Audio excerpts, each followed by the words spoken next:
हरमोना बाबा मल चाही, देश कृपा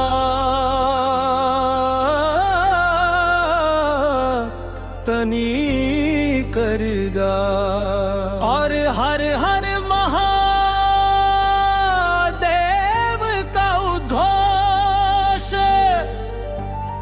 ढोल नगाड़ा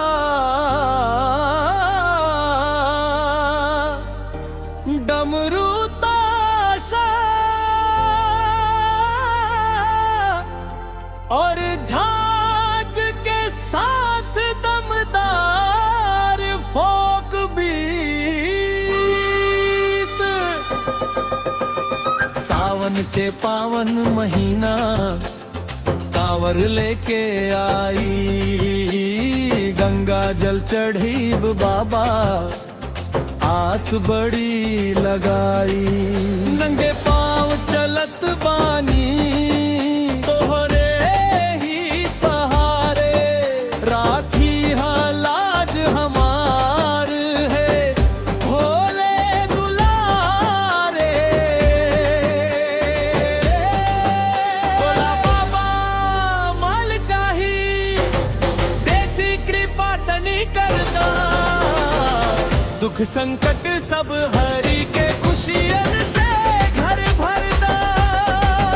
भोला बाबा माल चाही, देसी कृपा तनी करदा। दुख संकट सब हरि के खुशियन से घर भरदा।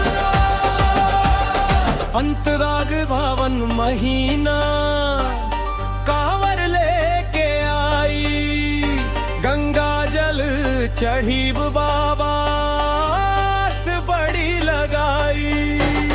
नंगे पाँव चलत बानी तोहरे ही सहारे, राखी लाज हमार है भोले दुलारा। भोला बाबा मल चाही, देसी कृपा तनी करदा। दुख संकट सब हरि के खुशियन से घर भरदा।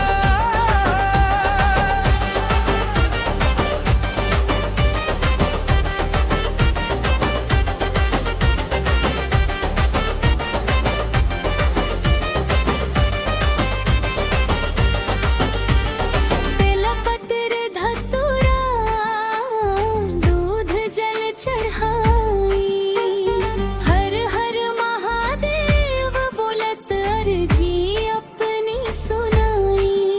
रोजी रोटी सुख शांति सब पर कृपा बरसावा, भटकल जिंदगी के बाबा सही राह बतावा। बम बम बोले कांवरिया, गूंजे चारों धाम। भोले बाबा के महिमा सबसे महान। जे सच्चे मन से आवे खाली न लौटे, भोलेनाथ के कृपा से राम किस्मत तागे।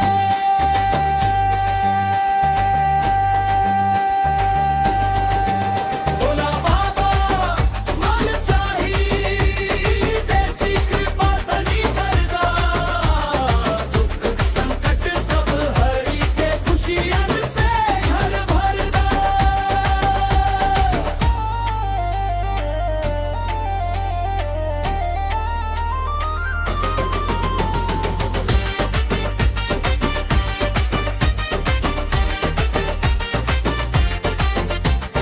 अंतिम मुखड़ा भोला बाबा माल चाही, देसी कृपा तनी करदा। भक्ति के दीप जला के अंधियार सब हरदा। हर हर के रब गूंजे भोले बाबा के नाम। जय जय बाबा मल चाही, पूरा भर